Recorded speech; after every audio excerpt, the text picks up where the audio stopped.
Hey guys, it's Will from One Track Mind magazine. Today we're looking at the AbsoluteBlack oval chainring. As you can see, I've got an oval on this jackal here, and on this jackal we've got a standard SRAM round chainring.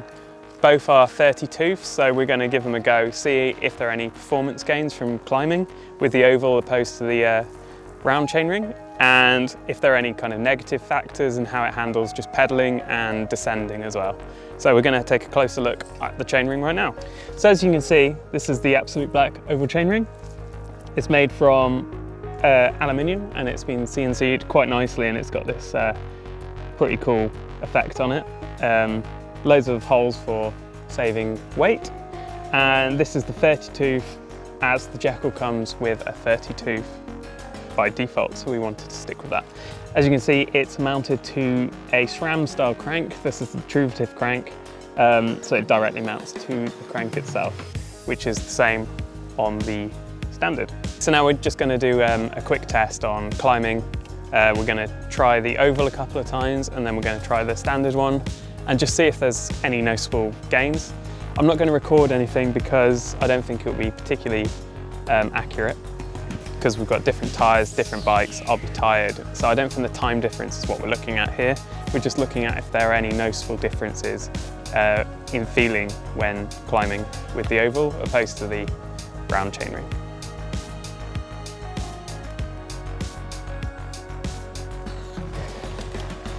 Okay, and we're now testing the round chainring, and I do feel like I'm having to put a lot more effort in.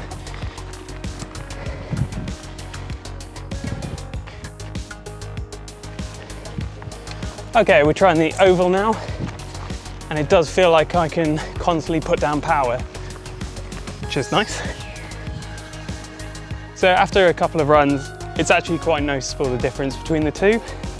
With the standard chainring, you feel like you're putting power down on the downs, so it's kind of staggered, whereas on the oval, it feels consistent throughout the motion, and it does feel a lot easier. As you can tell, I'm quite out of breath from doing that. But my preference for climbing would actually be the oval.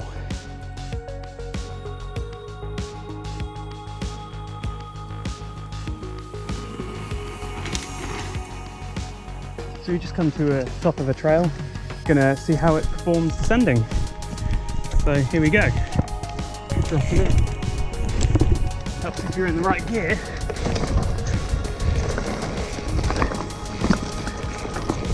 Okay, so first things I'm noticing are there is no difference in feel to a standard chainring, which on descending is quite good, because you don't really pedal that much anyway, let's face it. Where you want the bonus,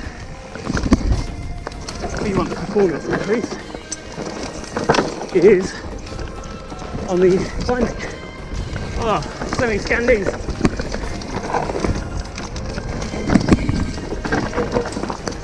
Woo. So after that short test, the oval chainring is definitely the winner. It's subtle, but there is definitely a performance gain on climbing. It feels smoother and easier to put the power down throughout the stroke, whereas on the standard round chainring I was finding that I was only really getting power down on the push downs, which I suppose you could get around with wearing clips, but I'm pretty into wearing flats at the moment, so the oval does really help. Pedaling in general, there's no real difference. You don't notice any negatives from the oval. It might feel slightly nicer to pedal, but it's very subtle if anything. On the downs, I don't see any negatives at all. No reason for the chain to come off. It's got the narrow wide on there, so it's going to stick to the chainring. I didn't feel like it flapped around at all, and putting the power down when pedaling on the descent also felt smooth, and it just felt normal. I guess that's the takeaway from this. There's no real getting used to the chainring, it just feels good out of the box. It is only a subtle improvement, but there's definitely a performance to be had there. So the chainrings are priced at $65.99, which isn't the cheapest, but you are getting that performance gain. They are really nicely made, and if we zoom in, you can see that it's got some really nice CNC on there in the aluminium, and it's been anodized really nicely. I've said a few times, but it does have the narrow wide teeth on the chainring, so your chain is not going to be coming off, or it's not going to be coming off easily. I have seen people fitting them with a chain guide. I haven't got a chain guide on this bike, but so long as it fits when the oval is at its highest, it should work. As you can see, as I turn the crank, the derailleur is staying pretty still. The chain isn't moving around, so the chain tension isn't affected by the oval, which I know a lot of people that has been a concern, but you can see here it's not an issue at all. So would I recommend the chainring? I would. If you've got £65 to spare, there are performance gains to be had. It's really nice looking, and there doesn't seem to be any negative, just some subtle performance gains. Thank you for watching. This is One Track Mind, and I'm Will.